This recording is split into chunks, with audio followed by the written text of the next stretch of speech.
Assalamualaikum warahmatullahi wabarakatuh. Teman-teman, panggilan Hati Islami Channel di mana saja berada, ketemu lagi ya. Mudah-mudahan sehat walafiat dah. Juga mudah-mudahan kita selalu dalam lindungan Allah Subhanahu wa taala. Amin ya rabbal alamin. Saudara-saudara, teman-teman semuanya, pada kesempatan kali ini saya akan membahas tentang satu sikap atau satu pernyataan dari guru gembul ya, yang membaca tentang perilaku akhlak dari seorang yang ngaku habaib, yaitu si Bahar Smith. Nah, Bahar Smith ya, yang aku habaib, yang aku di dalam tubuh saya mengalir darah Rasulullah. Tapi bagaimana sikap-sikapnya, perilakunya ya, yang sangat bertolak belakang ya, jauh dari akhlak Rasulullah. Dan yang seperti inilah yang harus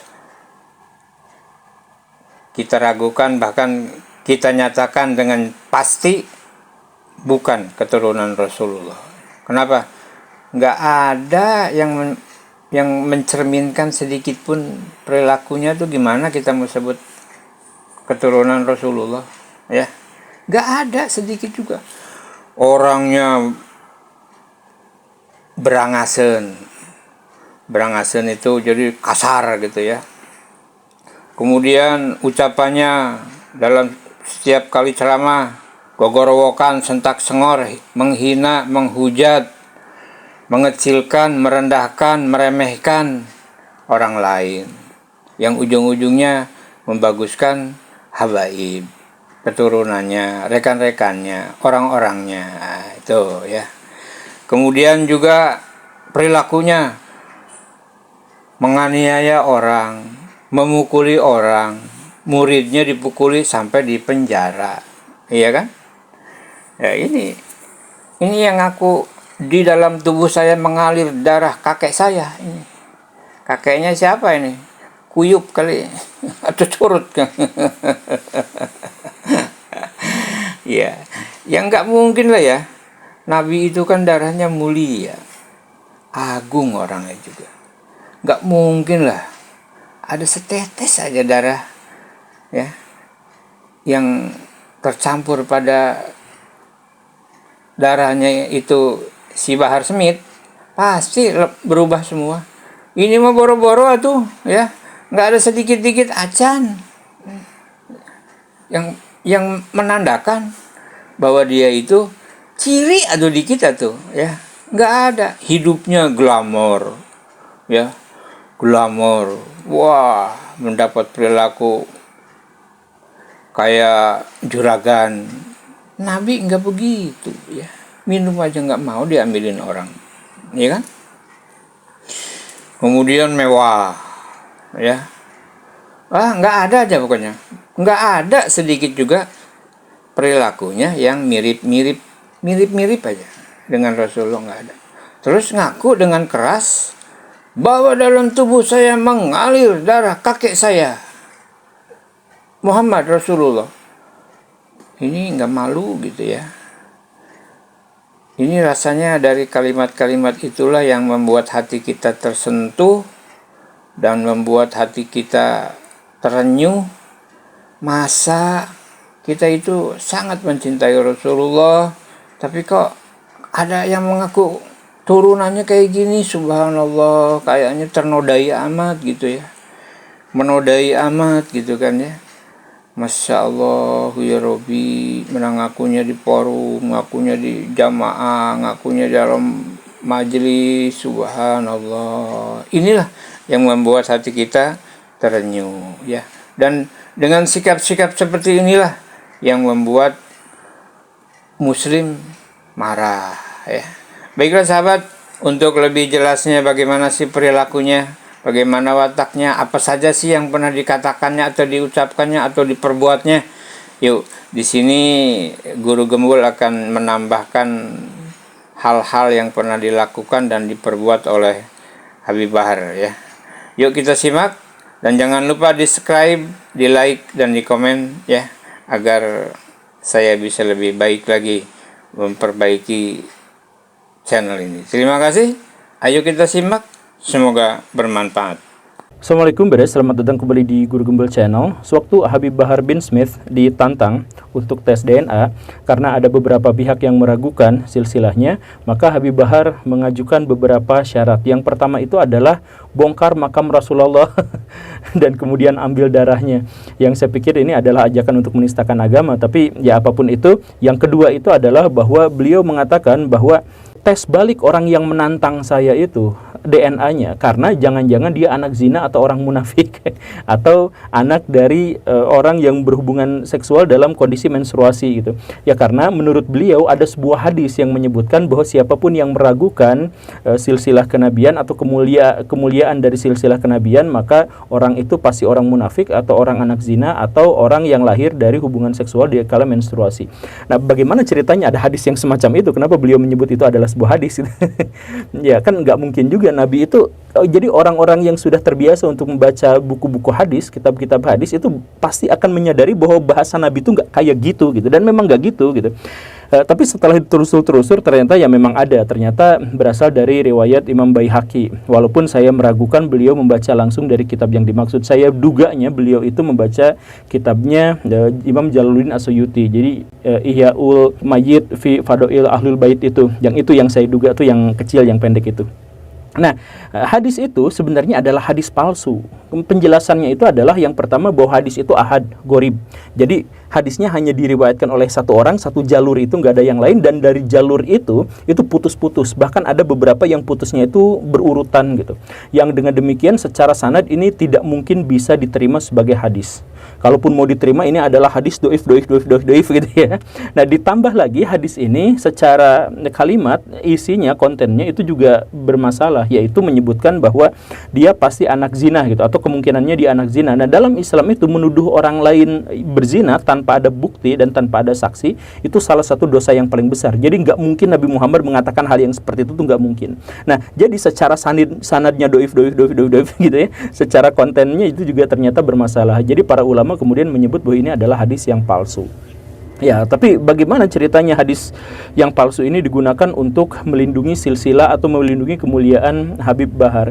Lalu ada hadis palsu yang lain yang sering juga dilontarkan sama beliau, yaitu siapapun yang menolak Ahlul Bait atau siapapun yang membenci Ahlul Bait, dia termasuk orang Yahudi gitu. Ini hadis palsu juga Baraya. Jadi sebenarnya hadis ini diriwayatkan oleh Imam Tabrani, tetapi beliau sendiri menyebut bahwa ini adalah hadis doif. Dan setelah ditelusur oleh ulama-ulama yang lain, diketahui bahwa ini bukan hanya hadis palsu, tapi ini adalah hadis mungkar, hadis palsu gitu. Bukan hanya hadis doif, tapi hadis palsu, maaf. Nah, saya bukan seorang yang suka mendengar ceramah-ceramahnya Pak Habib Bahar bin Smith, tetapi dari sedikit ceramah yang saya ketahui, saya melihat begitu banyak hadis palsu yang dia ceritakan gitu, yang dia sebarkan. Kok bisa seperti ini? Dan yang lebih uniknya lagi adalah semua hadis-hadis palsu dan hadis-hadis doif yang beliau keluarkan itu adalah hadis yang berhubungan dengan hadis yang berhubungan dengan kemuliaan nasab dirinya gitu. Jadi semuanya itu adalah untuk membela dan mendukung nasab dirinya gitu. Nah, ini kan bermasalah. Jadi kalau misalkan saya jelasin Baraya, orang-orang NU itu sering sekali menyampaikan hadis-hadis doif gitu. Tetapi biasanya hadis-hadis doif itu oleh orang NU digunakan untuk fadail amal, untuk menyemangati kita dalam beribadah gitu. Dan mereka itu selalu mengatakan bahwa ini adalah hadis doif. Biasanya orang NU kan mengatakan, walaupun hadis ini doif, tapi nah ini penting Baraya, karena apa? Karena menyampaikan hadis doif tanpa disebut hadis itu doif atau palsu, maka itu terlarang, benar-benar terlarang, tidak boleh dikatakan seperti itu. Karena berurusan dengan hadis itu berurusan dengan agama, kita nggak boleh main-main terkait dengan masalah yang seperti ini gitu. Nah, ini Habib Bahar tidak pernah menyebut status hadisnya, tidak pernah menyebut siapa perawinya, tapi langsung aja dilontarkan seperti itu, walaupun hadis yang dimaksud ternyata adalah hadis palsu. Satu hal yang harus digarisbawahi dalam hal ini adalah Baraya, kalau kita menyebarkan hadis palsu itu sudah fix neraka, itu sudah fix karena memang ada hadisnya yang menyebutkan seperti itu. Bahkan di zaman Umar itu sempat hampir memenggal Abu Hurairah karena Abu Hurairah itu kan salah satu perawi hadis yang paling terkemuka dan hadisnya itu paling banyak di antara semuanya, sampai 4 kali lipat lebih banyak dari yang diriwayatkan oleh Aisyah dan 10 kali lipat dari yang diriwayatkan oleh Umar sendiri.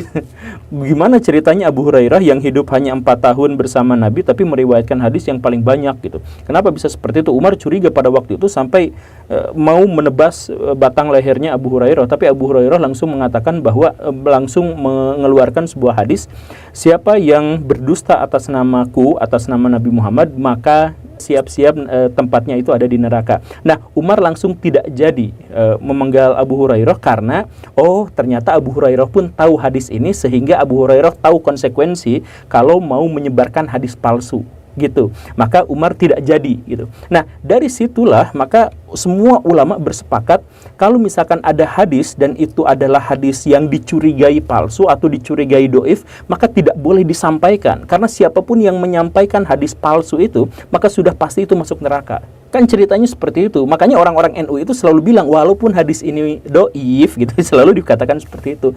Makanya Imam Mazhab, jadi barangkali gini, di antara Imam Mazhab fikih yang 4 itu ada satu yang paling irit dalam mengeluarkan hadis atau menggunakan hadis sebagai rujukan. Siapa itu? Imam Abu Hanifah. Jadi di antara imam-imam mazhab, salah satu yang paling senior Abu Hanifah justru yang paling sedikit menggunakan hadis. Beliau kemudian hanya menggunakan Quran, atau Quran itu ditafsirkan atau menggunakan logika, itu saja. Hadis sedikit sekali beliau gunakan. Kenapa seperti itu? Karena di zamannya dan di kota itu, di kota Kufah, di kota tempat beliau ada itu hadis-hadis banyak yang palsu, banyak yang percampur hadis asli dan hadis palsu, dan metodologi untuk memverifikasi hadis pada waktu itu belum matang. Karena matangnya itu di zaman Syafi'i, di zaman satu generasi setelah, atau bukan satu generasi, karena Imam Abu Hanifah meninggal, Imam Syafi'i lahir gitu. Nah, Imam Syafi'i lahir, barulah matang di situ metodologi kritik hadis, sedangkan di zaman Abu Hanifah itu belum. Nah, karena itu, walaupun sudah banyak masuk pengetahuan Imam Abu Hanifah terhadap hadis itu sudah mencapai sekitar 800.000 hadis, tetapi beliau sedikit sekali menggunakan hadis. Lebih baik menggunakan akal. Karena apa? Karena mendingan pakai akal, pakai istihad, daripada menggunakan hadis kemudian ketahuan bahwa hadis itu adalah doif atau palsu gitu. Jadi mendingan pakai logika daripada pakai hadis palsu gitu. Itu udah jadi kesepakatan bersama para ulama di seluruh dunia gitu. Jadi nggak boleh kita baraya itu menggunakan hal-hal yang semacam itu. Tapi ternyata Habib Bahar sering melontarkan hadis-hadis yang semacam itu dan tidak dijelaskan bahwa ini adalah hadis palsu atau hadis doif dan sebagainya, itu tidak dijelaskan, itu bermasalah. Dan selain itu, Habib Bahar juga sering mengeluarkan pernyataan-pernyataan yang memelintir pernyataan para ulama gitu. Di antaranya adalah berguru pada Habib terbodoh itu lebih utama daripada berguru pada 70 ulama. Waduh. Jadi ini sebenarnya sangat bermasalah dalam hal ya, perbandingannya aja udah salah gitu. Jadi ada dikotomis di situ antara alim ulama dengan keturunan Nabi gitu. Di situ aja udah jadi masalah. Tapi yang jadi lebih jadi masalah lagi kan sebenarnya ini adalah pernyataan yang anggaplah ya ini adalah pernyataan dari Ibnu Hajar Al-Haythami gitu ya, anggaplah seperti itu. Tapi kan pernyataan ini sudah jelas-jelas melanggar Quran dan Sunnah. Jadi harus kita abaikan saja. Ini kenapa, bagaimana ceritanya langsung disebutkan. Tapi apapun itu, sekali lagi saya selalu menekankan bahwa ucapannya tentang hadis, tentang ulama, tentang apa, pasti berhubungannya itu dengan kemuliaan Habib gitu. Jadi pengen diangkat kehabibannya itu begitu. Atau misalkan kan beliau itu pernah disidang gara-gara menggebuki murid santrinya sendiri gitu. Kenapa murid santrinya digebukin? Alasannya itu adalah karena murid santrinya itu nyamar jadi Habib Bahar. Kemudian dia di pengadilan beliau mengatakan bahwa menurut Imam Malik, orang yang menyamar jadi Habib itu harus dipukuli, kemudian dipenjara lama sekali. Dia kan argumentasinya seperti itu. Ini kan sebenarnya pemelintiran terhadap pernyataan dari Imam Malik. Jadi sebenarnya Imam Malik itu pada waktu itu mengatakan seperti ini. Di zaman Imam Malik itu banyak pemberontakan terhadap pemerintah. Memang pemerintah pada waktu itu zalim gitu ya. Banyak pemberontakan. Nah, di antara pemberontak-pemberontak itu ada yang memberontak kepada pemerintah mengatasnamakan dirinya itu adalah keturunan Nabi, padahal bukan. Nah, maka Imam Malik kemudian mengeluarkan sebuah fatwa. bahwa siapapun yang bikin rusuh, siapapun yang memberontak pada pemerintah, siapapun yang memecah belah masyarakat dan dirinya ngaku sebagai keturunan Nabi, maka dia harus dipukuli kemudian dipenjara gitu. Jadi konteksnya itu seperti itu, bukan ada muridnya yang rambutnya dipirangin sama beliau, yang dipirangin kemudian nyamar, kemudian itu dipukulin, ya bukan gitu ceritanya. Tapi ya itu lagi-lagi itu dipelintir gitu untuk agar dirinya itu bisa terbebas pada waktu itu dari penjara, atau agar dirinya itu tidak besar, hukumannya tidak berat di penjara. Ini kan sebenarnya ya gimana lagi ya. Dan ditambah lagi beliau sering sekali bikin pernyataan-pernyataan yang menyalahi syariah. Di antaranya adalah misalkan ketemu sama Habib, cium tangan, cium kaki, bahkan ada yang sampai bersujud kepadanya. Itu kan benar-benar sebuah pelanggaran besar dalam Islam kan. Kemudian kalau berhadapan dengan beliau itu harus berjalan dengan lutut, kemudian tidak boleh membelakangi dan sebagainya. Saya katakan tidak ada satupun sahabat yang melakukan itu kepada Nabi, dan Nabi melarang para sahabat melakukan itu kepadanya gitu. Gak pernah ada cerita seperti itu. Yang ada itu adalah Nabi yang menghormati para sahabat. Jadi Nabi itu misalkan kalau ngobrol itu berhadapan langsung, tidak miring gini, tidak pernah apa, langsung dihadapkan gitu. Dan itu Nabi yang melakukannya, bukan para sahabat gitu. Jadi gak pernah Nabi minta kalau ada sahabat itu berjalan dengan dua kaki, dengan dua lutut ke arahnya gitu, terus tidak membelakangi, terus cium kaki dan sebagainya. Itu adalah ajaran Raja Thailand, bukan ajaran Nabi. Jadi jangan dikatakan bahwa itu adalah adab dari Islam. Itu Islam tidak mengenal hal-hal yang semacam itu gitu. Tapi ya ginilah Baraya, intinya ya, bahwa habaib itu ada, ya nggak tahu kalau yang di Indonesia, tapi habaib itu ada gitu ya. Dan habaib itu memang harus kita hormati karena memang memiliki silsilah kenabian. Tetapi harus digarisbawahi juga bahwa kita menghormatinya itu sebatas apa yang disarankan oleh syariah gitu. Contohnya misalkan begini, Hasan bin Ali, cucunya Ali bin Abi Thalib, itu pernah mengatakan, jadi ada yang nyanjung-nyanjung dia, terus dia tuh marah-marah. Kamu kenapa nyanjung-nyanjung saya seperti itu? Jangan hanya gara-gara saya itu keturunan Nabi, kemudian kamu menyanjung seperti itu. Cintai saya sebagai ahlul bait dan karena kami taat kepada agama. Tetapi bencilah kami kalau kami tidak taat pada agama, kalau kami bermaksiat gitu.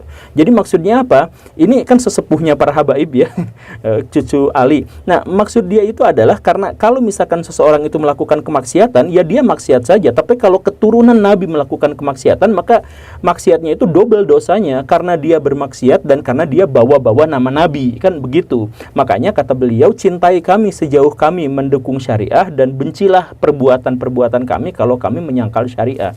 Kan seperti itu. Itu penjelasannya tuh seperti itu. Jadi jangan dijadikan hanya gara-gara ini adalah silsilah kenabian dan sebagainya, kemudian lepas dari hukum, kemudian berhak untuk melakukan hal-hal yang semacam yang jahat-jahat dan sebagainya. Itu nggak boleh seperti itu gitu.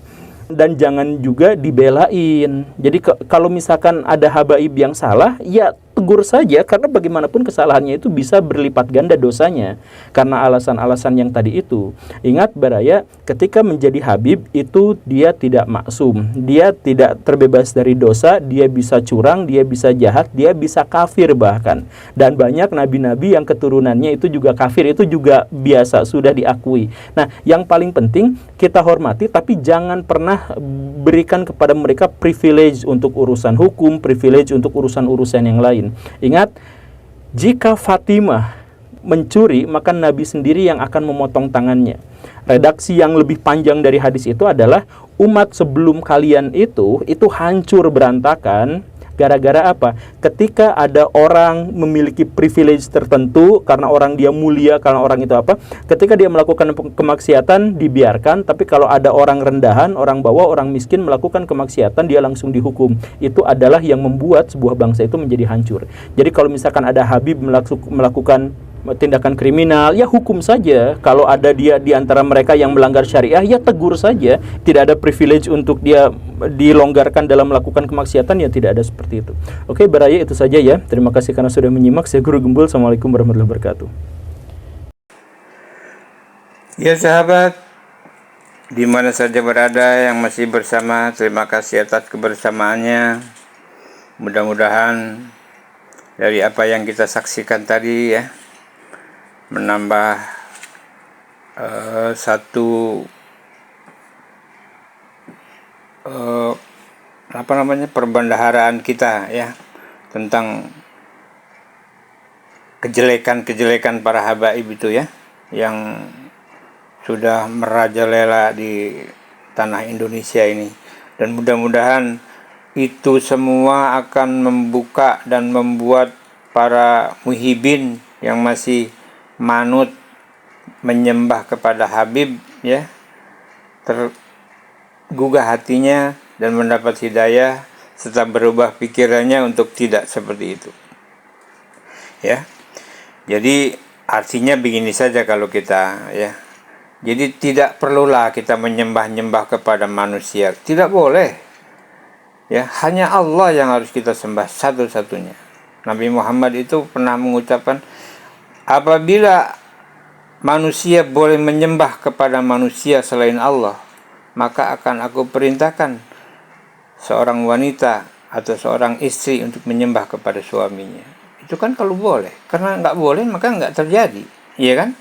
Jadi tidak boleh kita itu menyembah manusia. Menyembah itu hanya kepada Allah. Ruku saja membungkukkan badan itu tidak boleh ya kepada manusia, hanya kepada Allah. Apalagi sujud, apalagi sampai mencium kaki. Subhanallah, melebihi Allah ya. Allah aja tidak minta dicium kakinya ya. Bukan main itu manusia yang kayak gitu ya. Jahanam itu ya. Baik sahabat, di mana saja berada, mudah-mudahan bermanfaat dan mudah-mudahan menambah satu wawasan buat kita. Mohon maaf bila ada salah-salah pendapat ya, silakan komen dan terima kasih yang sudah subscribe. Mudah-mudahan Allah beri kemudahan dan rezeki yang banyak serta usia yang panjang dan barokah. Wabillahi taufiq wa hidayah. Wassalamualaikum warahmatullahi wabarakatuh.